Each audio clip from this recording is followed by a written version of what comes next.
First circle shape try ಮಾಡೋಣ. ಅದಕ್ಕೆ chain stitch normal ಹೆಂಗೆ ಸ್ಟ್ರೈಟ್ ಲೈನಲ್ಲಿ ಹಾಕ್ತೀವೋ ಅದು ನಾರ್ಮಲ್ ಸರ್ಕಲ್ ಸುತ್ತ ಏನು ಲೈನ್ ಹಾಕ್ಕೊಂಡಿರ್ತೀವೋ ಅದ್ರ ಮೇಲೆ ಹಾಕಿ ಎಂಡ್ ನಾಟ್ ಹಾಕಿ ಫಿನಿಶ್ ಮಾಡೋದು.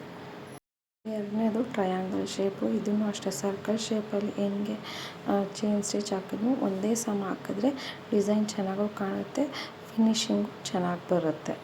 ಟ್ರಯಾಂಗಲ್ ಶೇಪಲ್ಲೂ ಅಷ್ಟೇ ಎಂಡ್ ಪಾಯಿಂಟ್ ಬಂದಾಗ ಒಂದು ಚೈನ್ ಸ್ಟಿಚ್ ಹಾಕಿ ರಿವರ್ಸ್ ಬಂದು ಕಂಟಿನ್ಯೂ.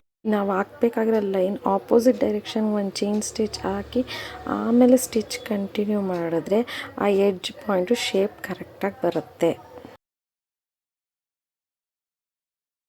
ಬಂದು ಸ್ಕ್ವೇರ್ ಶೇಪು. ಫಸ್ಟ್ ಪೆನ್ಸಿಲಲ್ಲಿ ಡ್ರಾ ಮಾಡಿಕೊಂಡು ಮೊದಲೆರಡು ಹೆಂಗೆ ಚೈನ್ ಸ್ಟಿಚ್ ಶುರು ಮಾಡಿದ್ವೋ ಅದೇ ಥರನೇ ಚೈನ್ ಸ್ಟಿಚ್ಚು ಹಾಕಬೇಕು.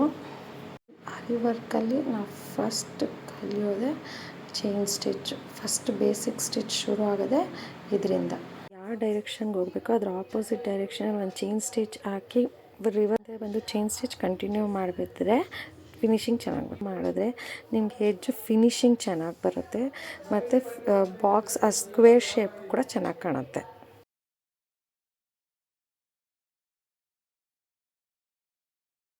ಇವಾಗ ತಿರ್ಗಾ ಒಂದು ಸ್ಮಾಲ್ ಚೈನ್ ಸ್ಟಿಚ್ ಅದು ಎದುರುಗಡೆ ಆಪೋಸಿಟ್ ಡೈರೆಕ್ಷನ್ ಮೇಲ್ಮುಖಕ್ಕೆ ಒಂದು ಚೈನ್ ಸ್ಟಿಚ್ ಹಾಕಿ ತಿರ್ಗಾ ರಿವರ್ಸ್ ಹಿಂದಕ್ಕೆ ಬಂದು ಹಾಕಿದ್ರೆ ನಿಮ್ಗೆ ನೋಡಿ ಆ ಕಾರ್ನರು ಎಂಡ್ ಕರೆಕ್ಟಾಗಿ ನಿಮಗೆ ಆ ಸ್ಕ್ವೇರ್ ಶೇಪ್ ಕಾರ್ನರ್ ಎಡ್ಜಸ್ಸು ಶಾರ್ಪ್ನೆಸ್ಸಲ್ಲಿ ಬರುತ್ತೆ.